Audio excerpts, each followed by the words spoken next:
Philadelphia Eagles quarterback Jalen Hurts is suddenly at the center of a storm no one in Philadelphia can ignore.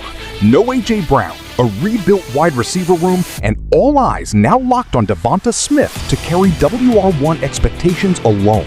As the roster shifts and new weapons arrive, the question isn't just whether Hurts has enough help, it's whether this Eagles offense is being rebuilt to elevate him or expose him on the biggest stage in football. Smith is going to be the only familiar name that Hurts will see in the receivers room this year. Philadelphia obviously drastically revamping their wideout room. Gone is A.J. Brown. Coming in are rookie Makai Lemon, veteran pass catchers, and Hollywood Brown, Dontavian Wicks, and Elijah Moore.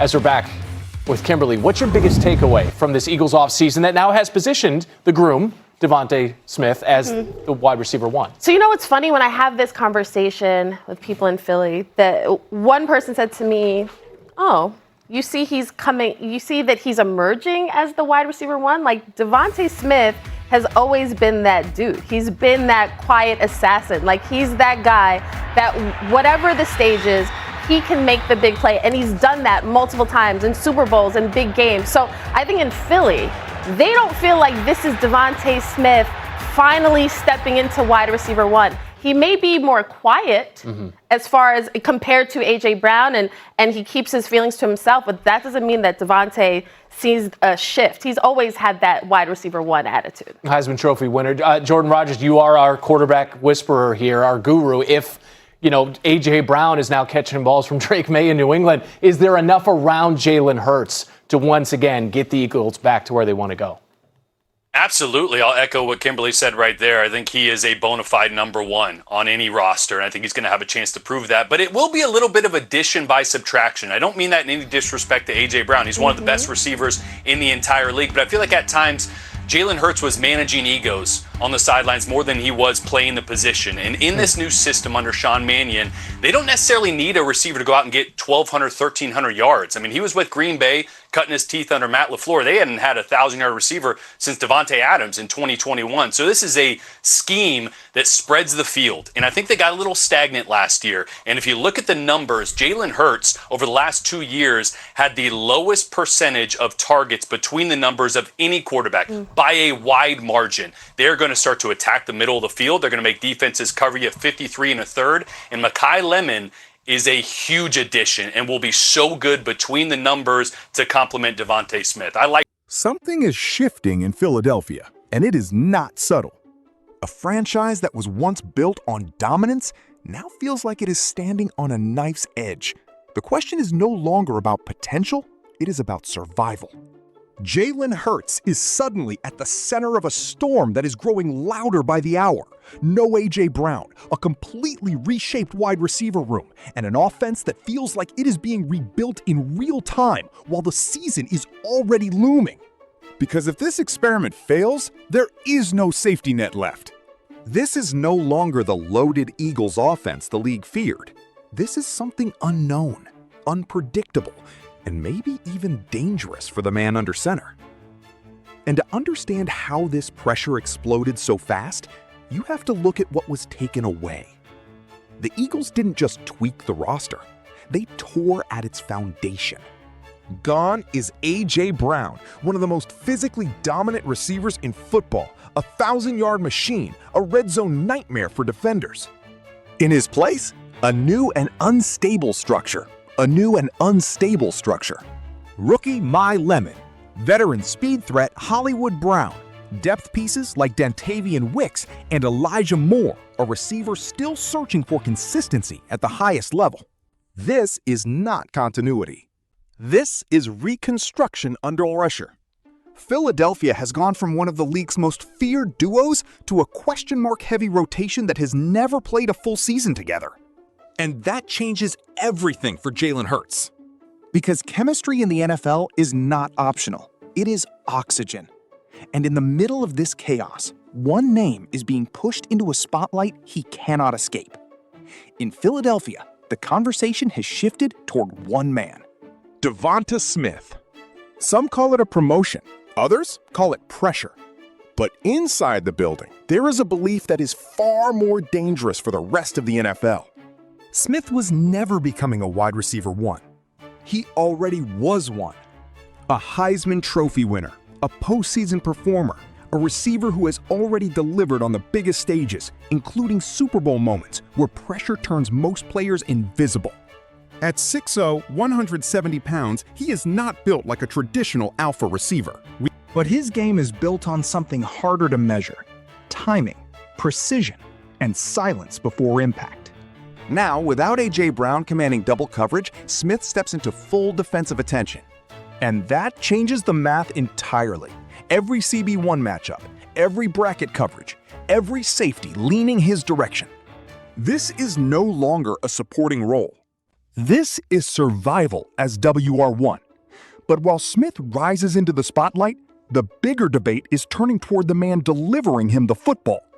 Jalen Hurts is now facing a narrative shift that borders on contradiction. Last season, the criticism was simple. He has too many weapons. Inflate the stats. Now it is flipped completely. Does he have enough help to survive? The inconsistency is obvious. And buried inside the numbers is a sharper truth. Over the last 2 seasons, Hurts ranked among the lowest quarterbacks in percentage of throws between the numbers by a significant margin. That means fewer rhythm throws, fewer structured middle field completions, more reliance on outside leverage and improvisation. And now, the offense is being redesigned to change exactly that. But here is the tension. Changing a quarterback's identity mid-career is not evolution. It is risk. Because if the system works, Hurts looks smarter than ever. If it fails, the criticism becomes irreversible. And that risk is tied directly to a new offensive structure that is trying to redefine everything Philadelphia does. Under the new system, led by offensive direction from the coaching staff and coordinator structure, including Sean Mannion, Philadelphia is shifting towards something more layered, more controlled, and far more schematic. This is no longer isolation football. This is spacing football. A system that does not demand 1,200-yard receivers, but instead demands synchronized movement across the entire field. The goal is simple: stretch defenses horizontally at 53 1/3 yards and vertically at every level. And crucially, attack the middle of the field. Because in modern NFL structure, middle field efficiency is not optional. It is survival. Short 5 or 8 yard completions are no longer safe plays. They are designed explosives. Catch, turn, immediate 10-yard gain window. This is where players like rookie My Lemon become crucial, operating between linebackers and safeties, forcing defenses to collapse inward. But there is a catch. If timing breaks, the entire structure collapses instantly. And that is where the Eagles' biggest transformation or breakdown will actually happen. This offense is being described as balanced. But balanced is not simple. It means every unit must speak the same language at the same time. Think of it like an orchestra. The run game is the percussion, the passing game is the strings, the tight ends are the rhythm transitions, the quarterback is the conductor. And now, Philadelphia is trying to play a symphony that has never rehearsed together at full speed. Saquon Barkley's presence adds another layer of unpredictability in both run and passing usage. But the real question is not talent. It is synchronization. Because in previous seasons, many of these plays existed in isolation, like disconnected moments rather than flowing sequences. Now the expectation is continuity. Run sets pass sets run, motion sets leverage, leverage sets timing. If it works, it looks unstoppable. If it fails, it looks like chaos in slow motion. And that brings us to the final layer, the part nobody in Philadelphia can escape. The debate around Jalen Hurts is no longer about performance. It is about expectation. When A.J. Brown was here, the narrative was he should throw for 5,000 yards. Now, without him, the narrative has shifted. Does he have enough to succeed? But both arguments carry the same flaw. They are built on should, not reality, not structure, not execution, just expectation. And expectation is the most dangerous weapon in Philadelphia sports culture. Because no matter what Hurts does, the standard moves. If he succeeds, it is because the system helped him. If he fails, it is because he needed more help. There is no neutral ground, only pressure. And in the end, everything leads to one unavoidable moment. The Philadelphia Eagles are no longer defined by their roster names. They are defined by their structure. A rebuilt receiver room, a redesigned offensive identity, a quarterback under constant reinterpretation, and a fan base demanding certainty in a system still learning itself. So the real question is not whether Jalen Hurts has enough help.